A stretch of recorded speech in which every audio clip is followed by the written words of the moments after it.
Нека ви кажа едно нещо, една малка тайна от дигиталното пространство. За в бъдеще определено всеки от нас ще трябва да... По този начин използвате един стар маркетингов трик, а хората ще ви проследят, ще ви последват. Ще ви проследят, дано да не ви проследяват. Хората ще ви последват. И много бързо се усеща и се чупи фасадата, се пропуква, когато... И това е...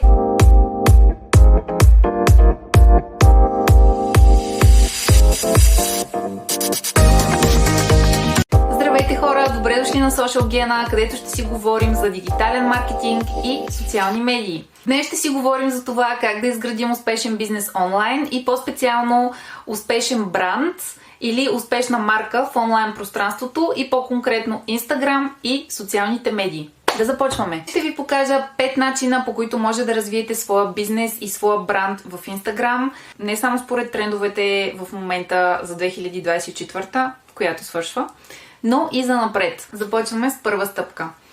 Първа стъпка е много проста и тя е: позволете на хората да ви придружат. Вземете своите последователи с вас. Вземете ги на това пътешествие, което е вашия бизнес в момента. Откъде тръгвате? Къде искате да стигнете? Какви са вашите цели? Какво сте планирали? По този начин използвате един стар маркетингов трик, който звучи доста просто, по-трудно приложиме, но със сигурност носи успех и така е донесъл успех дори на най-големите брандове онлайн. И това е да закачите хората и вашата публика със съдържанието си. Трябва да създадете история. Storytelling. Това е. Трябва да създадете история, която хората искат да видят как ще се развие. Има отправна точка, има някаква цел, която трябва да бъде постигната. И зрителите, последователите, публиката, клиентите ви искат да видят вие как ще стигнете до там, какво ви се случва. Всеки се интересува от приказки, всеки иска да види какъв ще бъде края. Ето това е трикът. Когато създадете история, която е интересна, хората ще ви проследят, ще ви последват. Ще ви проследят, дано да не ви проследяват. Хората ще ви последват от начало. Когато създадете интересна история, която хората искат да видят, от която искат да бъдат част, когато искат да видят какъв ще е края, те ще ви последват. Ще ви последват дори преди това да не са ви били фолуъри. Те ще искат да видят какво стана, ще ви рефрешнат страницата, ще отворят отново сторитата ви. И това естествено ще ви качи още по-нагоре в алгоритъма, където ние всички в Instagram искаме да бъдем. Сещате ли се за реалити шоутата, които избухнаха в България, тип Ергена? Ами да, адски модерно е, навсякъде се гледат реалити шоута, отваряме Netflix и там вече наистина е пълно само с реалитита, имам чувството. Преди имаше повече сериали и филми за тези от нас, които следват Netflix от повече време. Сега всичко е реалитита. Хората се интересуват, интересни са им историите и живота на други хора и това няма да се промени в човешката природа ние. Съответно, ако искаме да монетизираме, ако искаме да пораснем онлайн като бизнес и като бранд, трябва да се съобразим с този прост факт. А какво се случва, когато успешните креатори обявяват, че ще ходят на някакъв фестивал, примерно, или на някакво събитие, или на фешън шоу, или ще лаунчнат новата си програма? Ами правят го по някакъв много готин и интересен начин, когато въвличат нас, обикновените простосмъртни фолуари, и ни показват през какви препятствия преминават, кое не е сработило, какво ще облекат, какво ще се случи, кога, какъв час, с кого имат, за да реализират тази своя мечта. И те всъщност правят едно малко реалити шоу. Това е. Те правят едно собствено реалити шоу и на нас ни е интересно. Искаме да видим какво ще се случи в следващия епизод. Веднага давам пример. Каро Даур, например. Тя е една от най-известните инфлуенсъри в Германия и в световен мащаб. Канят я на всички фешън шоута всяка година. Работи с едни от най-големите брандове в световен мащаб изобщо. И какво прави тя? Тя винаги обявява къде ще бъде следващото модно ревю, какво е предстои, каква колаборация следва. Тя вече изгражда едно очакване какво ще се случи и започва съответно да се подготвя за тези събития. Ще ни вземе нас фолуарите на разходка и ще си избере какъв аутфит да облече на това фешън шоу или на това събитие. Ще ни даде опции, от които тя трябва да избере и ние можем да предложим кое от всичко най-ни харесва. Тя ще се облече по този начин. Това ще ни даде опция да гласуваме всъщност с кой аутфит я харесваме най-много. Ще ни вземе на самото събитие И вече хората са се закачили, така да се каже, на кукичката, на маркетинговата кукичка. Те вече искат да видят самото събитие, искат да присъстват, искат да видят роклята, за която те са гласували. Това е вече наистина ангажирането на публиката. При добрите инфлуенсъри, ако го направят успешно, и при добрите марки, съответно, работи безотказно. Винаги ще създадат някакво стори, което стори, между другото, тук да си отбележим, че сторитата са изключително важно нещо и не мога да спра да го подчертавам. Сторитата са много важни, когато искате да имате ангажирана публика. Ведете хората във вашия ден, покажете им с какво сте се сблъскали днес, какъв проблем. Бъдете, тази дума вече толкова се повтаря и се изтърка, но бъдете автентични. Означава, показвайте всекидневието си, показвайте си в различни ситуации. А ако сте обявили, че пускате някакъв лаунч или имате някакъв нов проект или курс или имате някакъв нов продукт, който искате да пуснете на пазара, покажете го в стори, обявете го и позволете на публиката да проследи заедно с вас процеса, по който вие ще реализирате това нещо. Нека ви кажа едно нещо, една малка тайна от дигиталното пространство. За в бъдеще определено всеки от нас ще трябва да има свой бранд, особено с развитието на AI, Artificial Intelligence или така наречения изкуствен интелект. Колкото повече се показваме от човешката си страна, толкова по-успешни и търсени ще бъдем, повярвайте ми, защото AI буквално е започнало да измества всички останали аспекти. Не забравяйте да се показвате като личност от човешката си страна, защото това ще бъде наистина търсено и ще бъде голям плюс и за в бъдеще. Така че помислете си хубаво какво бихте искали да създадете, какво искате да покажете и с кои стъпки ще вземете вашите последователи заедно с вас по пътя към успеха и по пътя към следващото събитие. Не пропускайте тази възможност. Честно си признавам, това е нещо, върху което и аз трябва да поработя. За мен доста беше неприятно да се появявам пред камера. Интересна професия си избрах естествено за този мой проблем, но вече абсолютно мога да кажа спокойно, че съм го преодоляла и ще направя специално видео и за това. За тези от вас, които се притесняват да се показват пред камерата, предпочитат да са зад камера, в заден план. Ще ви науча на трикове, хора, които наистина много ще ви улеснят живота, защото, повярвайте ми, знам колко е трудно, а в някакъв момент, за да бъдем успешни, особено ако искаме собствен бизнес и собствен бранд, е неизбежно да се показваме пред камера. Няма друг начин. Втора стъпка към разрастването на бизнеса и успешния бранд онлайн. Отделили сте време, написали сте си стратегията, седнали сте и сте помислили и определили какъв е тонът на вашата марка. Или на английски така наречения tone of voice.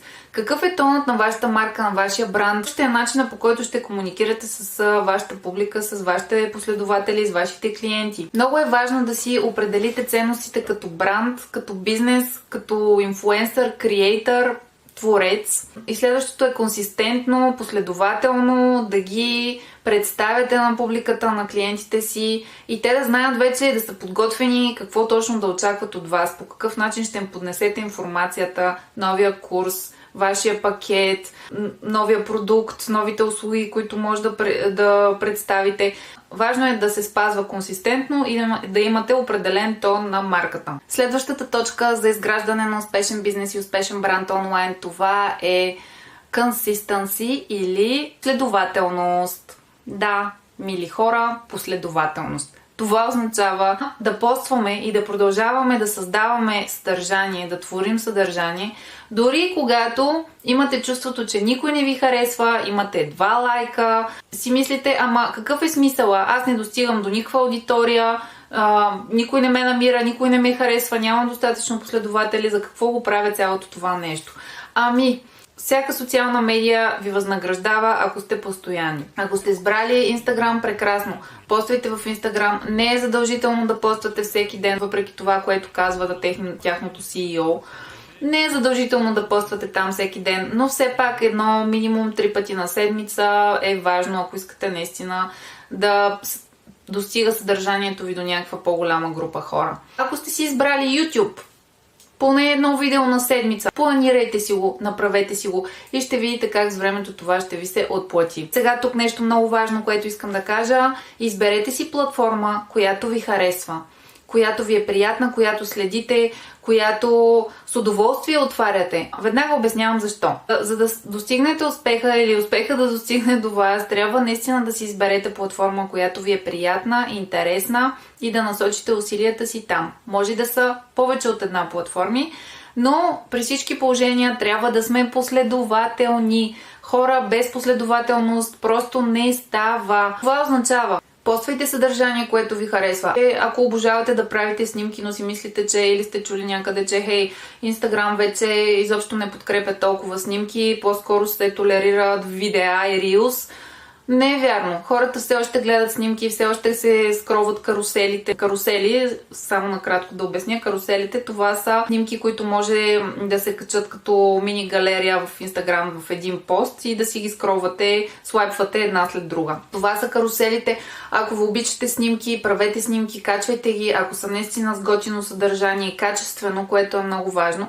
И изключително важно е, и тук искам да подчертая, правете и създавайте качествено съдържание. Не е нужно да чакате всичко да е перфектно, защото никога няма да бъде и ще се учите в движение. Започнете, но създавайте качествено съдържание, премислете ги нещата. Създавайте качествено информативно съдържание, с което може да помогнете на вашата аудитория да си реши проблем. И хората ще ви открият. Ако го правите чрез снимки, чудесно, правете го чрез снимки. Има много хора, които гледат снимки и обичат да гледат снимки, независимо, че не е Reels. Всички големи медии правят проучвания кой контент е наистина успешен, кои инфлуенсъри са най-успешни и носи най-голям профит на бизнеса. И изводът е Relatable and funny content. Какво означава това? Relatable and funny content означава, както казахме, relatable вече е такъв съдържание, с което зрителя, последователя може да се идентифицира по някакъв начин и трябва да е забавно и трябва да е funny and entertaining. Трябва да е нещо весело и забавно, което хората да могат да шерват. Според CEO-то на Instagram Адам Мосери не пропуска да подчертае, че най-успешните брандове и най-успешните профили трябва да постват, дръжте се, всеки ден, за да могат да привлекат най-много аудитория. Каква е изненада? Видеа и съдържание, което е максимално забавно и по някакъв начин носи нещо на аудиторията и аудиторията се идентифицира с него. Такова съдържание ще бъде пушвано, ще бъде бутано нагоре в алгоритъма, ще се показва на максимално много хора. Какво означава това за нас с вас? Това означава да се показваме в пълната си светлина, такива каквито сме. Да, бе голяма изненада. Сега ще използвам любимата ми дума автентичност, която се изтърка толкова много, че вече не знам някой дали я възприема на сериозно тази дума. Всеки втори експерт и не експерт говори за автентичност и колко е важно да сме автентични в социалните медии. Но факт, не можем да заобиколим тази дума автентичност. Какво означава това на прост език? Това означава да се показваме такива каквито сме в ежедневието си, без филтри, без пози, без някакво създаване на изкуствен образ, защото много бързо се усеща, особено вече от поколенията, които вече достатъчно време прекарат в социалните медии, много бързо се усеща и се чупи фасадата, се пропуква, когато някой се представя с някакъв образ, който не е в действителност. А ще ви е адски трудно да изградите някакъв определен образ, който трябва да поддържате всеки ден и всяка секунда, защото ако искате да взимате хората с вас на сторита в ежедневието си, да им разказвате истории и така нататък, повярвайте ми, много е трудно. Опитвала съм да си създам някакъв по-сухарски професионален образ. Абсолютна мъка беше и не перформваше особено добре, така че трябва да се показваме действително такива каквито сме. Колкото повече показвате от себе си онлайн, толкова повече вашата аудитория ще ви възнагради. Така че, ако това е начинът ви на мислене, ако това са вашите ценности, ако това е чувството ви за хумор, действайте. Изразявайте си по този начин и ви гарантирам, че ще си намерите правилните последователи, които ще ви се кефят точно на вас, на вашата марка и на вашия бизнес. Малка скоба отварям, която всъщност е много важна. Това не означава, разбира се, да сме груби с някого, да обиждаме и да използваме някакъв език на омраза. под наслов аз съм си такъв и съм много директен. Това са пълни глупости. Нали, всички сме разумни хора и гледаме да не сме груби, да не нараняваме други хора и да не се държиме като пълни простаци, така да се каже, само защото сме много директни. Това никога не съм го одобряла, не съм смятала, че е редно по този начин. Все пак някакъв здрав разум трябва, че срещу всеки от нас стои друго човешко същество и трябва да спазваме някакви норми на културно поведение, уважение и така нататък. Така че затварям скобата. И последна точка за днешното видео за изграждане на успешен бизнес и успешен бранд онлайн. Това е: правете го, само ако наистина ви харесва. Особено говоря за хора, които са самите те са творците на своето съдържание и на своя бранд и изграждат сами бранда си в момента без някаква помощ, без някакъв екип, който да стои за тях в социалните медии и в дигиталното пространство. Хора, ако започвате вие сами сега или сте някакъв малък бизнес, който все още няма ресурсите да си наеме екип, който да го развива в определена медия, изберете си медии, които ви харесват и само правете неща, които ви харесват, защото иначе много бързо ще прегреете или така популярния бърнаут ще ви застигне. Не си го причинявайте, правете неща, които ви харесват на платформи, които ви харесват и това е правилният път за успех.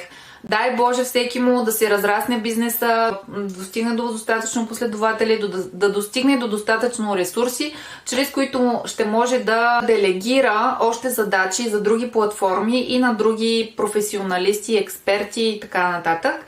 До тогава, докато се развивате все още като бранд и бизнес и инфлуенсър и творец, започнете с нещата, и местата и платформите, които наистина ви харесват, защото иначе много бързо ще спрете. Няма да видите желания успех достатъчно бързо, няма да се развият достатъчно бързо нещата на платформи, които не ви харесват, както споменахме, и ще се разочаровате, ще бърнаутнете от създаване на някакво съдържание, което може би вас лично не ви кефи, но се води, че трябва да е успешно.